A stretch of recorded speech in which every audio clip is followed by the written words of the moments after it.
morning, good day. Today I'll be reading Exodus chapter 1, verses 1 to 22. The Israelites oppressed. These are the names of sons of Israel who went to Egypt with Jacob, each with his family: Reuben, Simon, Levi, and Judah; Issachar, Zebulun, and Benjamin; Dan and Naphtali; Gad and Asher.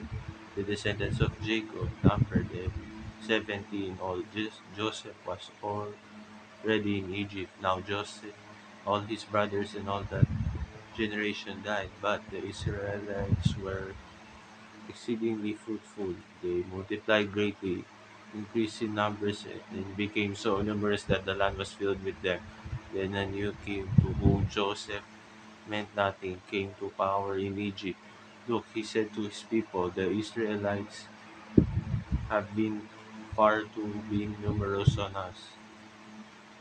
Join our enemies, fight against us, and leave the country. And so they put slave masters over them to oppress them with enough forced labor, and they built Pithom and Ramses as store cities for Pharaoh. But the more they oppressed, the more they multiplied and spread more. So the Egyptians came to dread the Israelites and worked them ruthlessly. They made their lives bitter with harsh labor in brick and mortar and with all kinds of work in the fields. In all their harsh labor, the Egyptians worked them ruthlessly. The king of Egypt said to the Hebrew midwives, whose names are Shipra and Puah, when you are helping the Hebrew women during childbirth on the delivery stool, if you see the baby is a boy, kill him, but if it's a girl, let her live.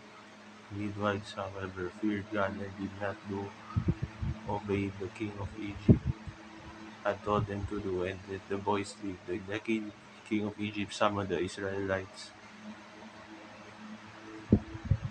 They answered Pharaoh, Hebrew women aren't like Egyptian women. They are vigorous and give birth before the midwives arrive.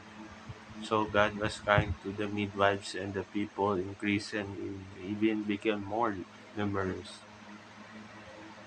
And because the midwives feared God, he gave them families of their own. Verse 22. The Pharaoh gave this order to all of his people: every Hebrew boy that is born, you must throw them into the Nile, but let every girl live. Birth of Moses will come later.